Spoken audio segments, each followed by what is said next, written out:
Continuamos, hermanos, con este interesante tema del libro de Apocalipsis acerca de digno es el Cordero, pero ahora específicamente vamos a ver el conflicto que se da, o sea, la apertura del libro sellado. Esto lo vamos a ver específicamente en los versos 1 hasta el 11 del capítulo 6. Allí es donde vamos a estar estudiando ese conflicto, o sea, la apertura del libro sellado. Recordemos que Cristo está revelando que el conflicto entre el mundo y la iglesia está bajo el dominio de Dios Padre y del Cristo victorioso. Ya a manera de repaso y de recuerdo para nosotros, hemos visto que en el capítulo 4 se nos reveló el soberano creador del universo y que vimos que Dios está en el trono. Dios es el que está en el trono. Esto lo vimos en el verso 4. Luego, en el capítulo 4, perdón. Luego en el capítulo 5 aprendimos que Cristo ha vencido y que Él tiene la potestad sobre el libro sellado. Él es el único digno de abrir ese libro que precisamente contiene el destino de la iglesia y de sus enemigos. Ahora en este capítulo 6 empezamos a ver la revelación que Cristo nos presenta sobre este conflicto entre el mundo y la iglesia, siempre, óigase bien, siempre bajo su potestad, siempre bajo su potestad. Quiero adelantarles que, como es costumbre hacerlo y más de aquí en adelante, es necesario que leamos muchas citas bíblicas, algunas de ellas un poco prolongadas, un poco largas, un poco consistentes en su contenido completo, pero es necesario que lo hagamos para poder entender el mensaje que se está transmitiendo y sobre todo para poder entender la simbología. Bueno, procedamos al primer sello. El caballo blanco es el que se habla aquí y el que lo montaba. Miren lo que dice en los versos 1 y 2. Vi cuando el Cordero abrió uno de los sellos y oía uno de los 4 seres vivientes decir como con voz de trueno: ven y mira. Y miré, y he aquí un caballo blanco, y el que lo montaba tenía un arco, y le fue dada una corona, y salió venciendo y para vencer. Entonces, hermanos, este caballo blanco y el que lo montaba es nada menos que el Cristo victorioso. Es el Cristo victorioso del cual aquí nos está hablando. La victoria en este conflicto pertenece a Cristo y también a los que son de Él. Eso tenemos que dejarlo bien claro, que la victoria en este conflicto pertenece solamente a nuestro Señor Jesucristo y a los que son de Él, o sea, a los que le pertenecen a Él. Esta revelación empieza con esta declaración simbólica. No puede haber duda del resultado de este conflicto entre la iglesia y el mundo. Esto es bien claro, el resultado de este conflicto, no hay ninguna duda entre la iglesia y el mundo. El tema de este libro pues resalta otra vez precisamente la victoria de Cristo y el cristiano fiel. Fíjense bien que yo quiero que en sus mentes, hermanos, quede bien grabado esto. No hay ninguna duda que se trata la victoria de nuestro Señor Jesucristo, pero también del cristiano. Pero óigase bien, es la victoria del cristiano fiel. Que no se les salga eso de su mente. Yo no puedo ubicar, ni mucho menos del Señor Jesucristo, quien tiene la autoridad, Dios Padre y el Espíritu Santo. Yo no puedo ubicar en esta victoria a hermanos y hermanas que viven según las características del mundo, que han vuelto a su primer amor. Yo no puedo ubicar a esta clase de hermanos. Yo no puedo tener esa conducta premilenialista que se enseña en el mundo evangélico, de salvo siempre por gracia, porque un día se bautizó, un día fue sumergido en las aguas del bautismo, un día la sangre del Señor Jesucristo obró sobre él, y haga lo que haga, el cristiano siempre va a recibir la salvación, el cristiano siempre va a ser victorioso. No se puede tener esta declaración, porque la misma escritura aquí en el libro de Apocalipsis es completamente clara. La victoria de Cristo y el cristiano fiel. No hay duda en cuanto a la identidad de aquel que monta el caballo blanco, si solamente dejamos que el libro de Apocalipsis nos dé la interpretación.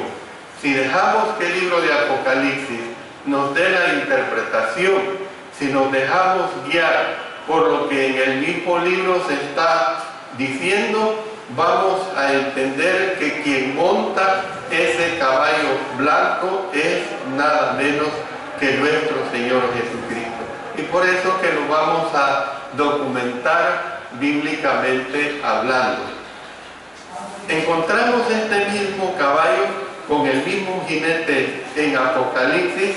Vayamos al capítulo 19, en los versos 11 hasta el 16.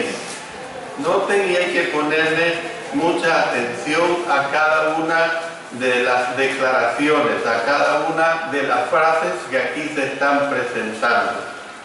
Entonces vi el cielo abierto, y he aquí un caballo blanco, y el que lo montaba se llamaba Fiel y Verdadero, y con justicia juzga y pelea. Noten que todas las características que se están dando corresponden precisamente al Señor Jesucristo. Sus ojos eran como llama de fuego, y había en su cabeza muchas diademas, y tenía un nombre escrito que ninguno conocía sino él mismo.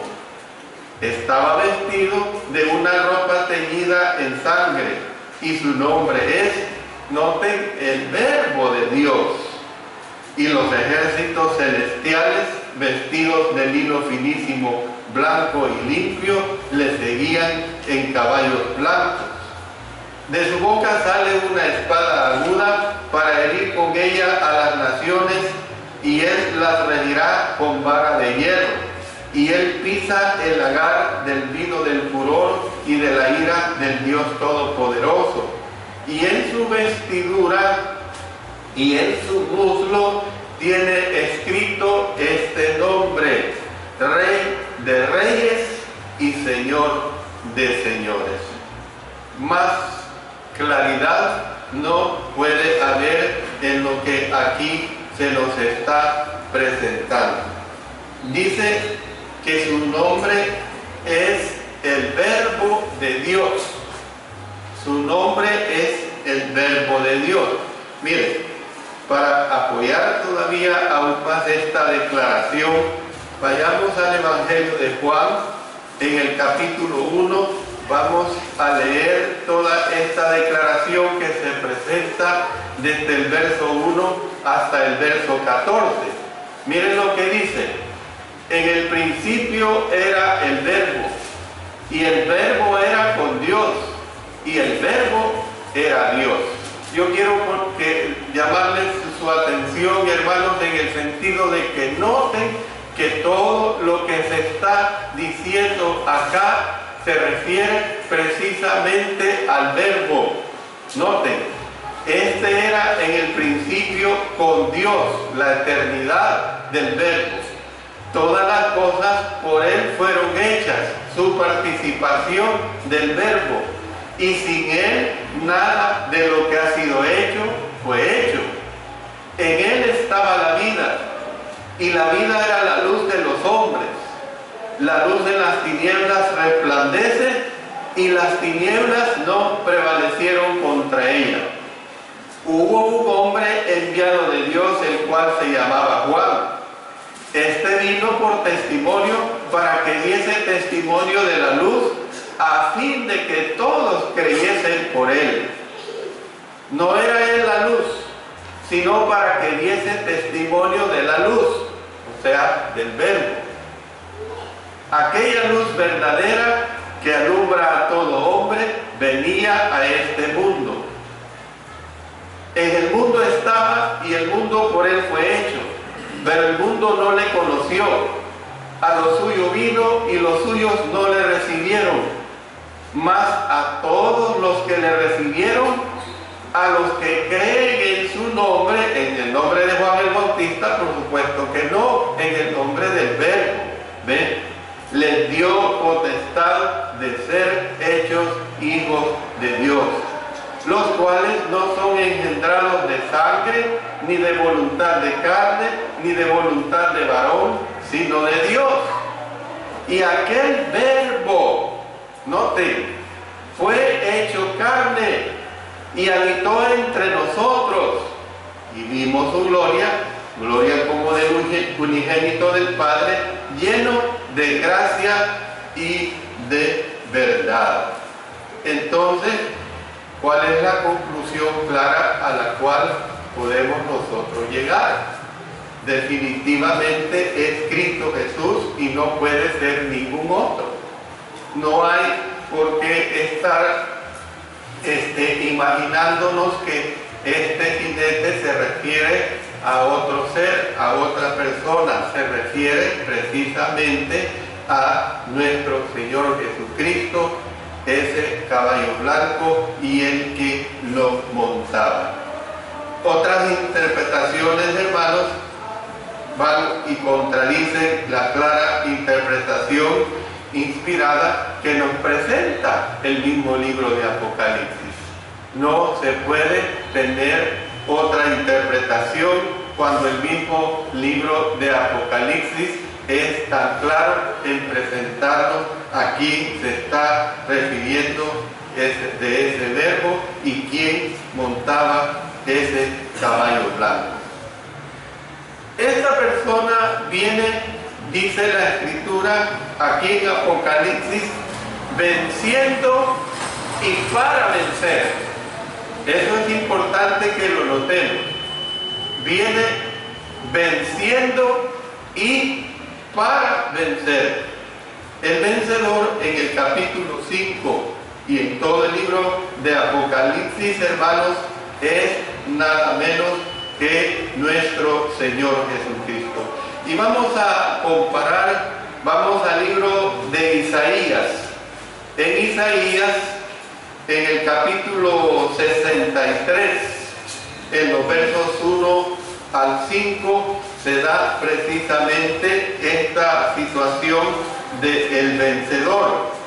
Isaías 63, versos 1 al 5. ¿Quién es este que viene de Edom, de Bosra, con vestidos rojos? Este hermoso en su vestido, que marcha en la grandeza de su poder. Yo, el que hablo en justicia grande para salvar. ¿Por qué es rojo tu vestido y tus ropas como del que ha pisado el lagar? He pisado yo solo el lagar, y de los pueblos nadie había conmigo. Los pisé con mi ira y los hollé con mi furor, y su sangre salpicó mis vestidos y manché todas mis ropas, porque el día de la venganza está en mi corazón y el año de mis redimidos ha llegado. Miré y no había quien ayudara, y me maravillé que no hubiera quien sustentase, y me salvó mi brazo y me sostuvo mi vida. Bueno, nosotros podemos ver que el vencedor, pues en este capítulo 5 y a través de todo el libro de Apocalipsis, es nada menos que nuestro Señor Jesucristo. El caballo blanco es precisamente el que usaba el vencedor. Esto es bien claro. Ese caballo blanco es el que usaba el vencedor. Ahora bien, el color blanco, hermanos, en el libro de Apocalipsis está relacionado con lo celestial, con lo puro y con los vencedores. Debe quedar bien clara esta situación, que el color blanco en el libro de Apocalipsis siempre va a estar relacionado, ya sea con lo celestial, con lo puro y con los vencedores. Y para ello quiero que vayamos al libro de Apocalipsis y leamos una serie de versículos donde se destaca precisamente ese color blanco. Vamos al capítulo 1, verso 14. Su cabeza y sus cabellos eran blancos como blanca lana, como nieve, sus ojos como llama de fuego. 2, verso 17. El que tiene oído, oiga lo que el Espíritu dice a las iglesias. Al que venciere, daré a comer del maná escondido y le daré una piedrecita blanca, y en la piedrecita escrito un nombre nuevo, el cual ninguno conoce sino aquel que lo recibe. Capítulo 3, versos 4, 5 y 18. Pero tienes unas pocas personas en Sardis que no han manchado sus vestiduras y andarán conmigo en vestiduras blancas, porque son dignas. El que venciere será vestido de vestiduras blancas, y no borraré su nombre del libro de la vida, y confesaré su nombre delante de mi Padre y delante de sus ángeles. Verso 18. Por tanto, yo te aconsejo que de mí compres oro refinado en fuego, para que seas rico, y vestiduras blancas para vestirte, y que no se descubra la vergüenza de tu desnudez, y unge tus ojos con colirio para que veas. 4, verso 4. Y alrededor del trono había 24 tronos, y vi sentados en los tronos a 24 ancianos, vestidos de ropas blancas con coronas de oro en sus cabezas. 6, verso 11. Y se les dieron vestiduras blancas, y se les dijo que descansasen todavía un poco de tiempo, hasta que se completara el número de sus consiervos y sus hermanos, que también habían de ser muertos como ellos. Capítulo 7, versos 9 y 13. Después de esto, miré y aquí una gran multitud, la cual nadie podía contar, de todas las naciones y tribus y pueblos y lenguas, que estaban delante del trono y en la presencia del Cordero, vestidos de ropas blancas y con palmas en las manos. Entonces uno de los ancianos habló diciéndome: estos que están vestidos de ropas blancas, ¿quiénes son y de dónde han venido? Y así, hermanos, sucesivamente, a través en el capítulo 14, capítulo 19, capítulo 20, también se usa esta figura del color blanco, de las vestiduras blancas, precisamente cuando se está denotando lo celestial, lo puro y los vencedores. La corona de la cual se habla aquí, hermanos, es estéfanos en el idioma griego. Esta corona representa la victoria de la persona que la lleva. Representa precisamente la victoria de la persona que la lleva. No es una corona que señala potestad, o sea, diadema. No es esa corona, sino es la corona del vencedor. Eso es lo que está hablando aquí. Denota, hermanos, la corona del vencedor. Hablando acerca de algunos historiadores dicen que la base para este simbolismo es el guerrero parto. Ustedes recuerden que en una de las clases anteriores vimos a los guerreros de Partia, o sea, los partos. Entonces, algunos hablan de que la base para este simbolismo es el guerrero parto, que era enemigo antiguo de los romanos. Fíjense bien, si ustedes recuerdan, hablar de un soldado romano era hablar de un ejército poderoso, un ejército bien adiestrado. Es como que si nos venimos a épocas más modernas, en el tiempo de la Segunda Guerra Mundial, hablar del ejército alemán eran soldados poderosos. Y si nos trasladamos también a nuestra nación, hablar de la Guardia Nacional, eran soldados que eran entrenados en una forma poderosa. Bueno, hablar precisamente de los soldados partos fueron los antiguos enemigos de los romanos. Siendo cierto eso, se presenta a este guerrero cabalgando en victoria sobre el caballo del vencedor. Y se habla de que monedas antiguas representan al guerrero parto cabalgando con una corona y con un arco. Así se representaba a estos guerreros partos, cabalgando con una corona y con un arco.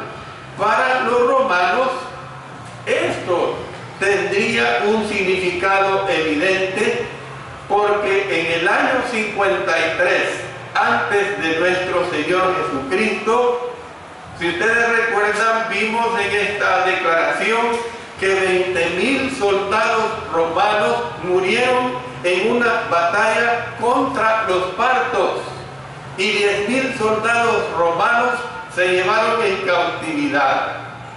Entonces es bien posible que esto sea la base para el simbolismo. Pero el significado, como ya hemos notado, es precisamente el Cristo victorioso. Ese es el significado. Ya lo hemos notado, es nada menos que el Cristo victorioso. También vamos a comparar, vayamos ahora al libro de los Salmos. En el Salmo, busquemos el Salmo 45. Ahí vamos a consultar los versos 3 hasta el 7. Ahí está hablando precisamente de esta declaración que les estoy dando. Miren lo que dice, versos 3 hasta el 7 del 45. Ciñe tu espada sobre el muslo, oh valiente, con tu gloria y con tu majestad. En tu gloria sé prosperado. Cabalga sobre palabra de verdad, de humildad y de justicia. Y tu diestra te enseñará cosas terribles. Tus saetas agudas con que caerán pueblos debajo de ti. Penetrarán en el corazón de los enemigos del rey. Tu trono, oh Dios, es eterno y para siempre. Miren qué hermoso lo que aquí ya se estaba diciendo. Cetro de justicia es el cetro de tu reino. Hermanos, nosotros, y verso 7, has amado la justicia y aborrecido la maldad, por tanto te ungió Dios, el Dios tuyo, con óleo de alegría más que a tus compañeros. Y esto tiene relación con el libro a los Hebreos. Vayamos a Hebreos capítulo 1, versos 8 y 9. Miren lo que se está expresando acá. Más del Hijo dice: tu trono, oh Dios, por el siglo del siglo, cetro de equidad es el cetro de tu reino. Has amado la justicia y aborrecido la maldad, por lo cual te ungió Dios, el Dios tuyo, con óleo de alegría más que a tus compañeros. Entonces, aquí vemos, hermanos, esta hermosa comparación, precisamente refiriéndose a nuestro Señor Jesucristo. Entonces yo quiero concluir diciendo lo siguiente, hermanos, que la primera revelación del libro sellado es que Cristo será victorioso. Esa es la primera revelación que nos presenta ese libro sellado. Cristo será victorioso. Ustedes recuerdan que mientras estuvimos estudiando para el apóstol Juan, fue muy preocupante. Para el apóstol Juan se puso a llorar porque en un principio creía a lo mejor que nadie iba a ser digno de abrir ese libro, pero mencioné que ese lloro fue corto para el apóstol Juan, porque el Espíritu luego le reveló que sí había un cordero y que ese cordero era precisamente, el cordero inmolado, era precisamente nuestro Señor Jesucristo. Entonces termino acá diciendo, hermanos, voy a dejar pendiente lo que contiene acerca del segundo sello, tercer sello, cuarto sello, hasta llegar al último sello para las próximas clases. Termino acá diciéndoles pues que esa primera revelación del libro sellado es que Cristo será victorioso.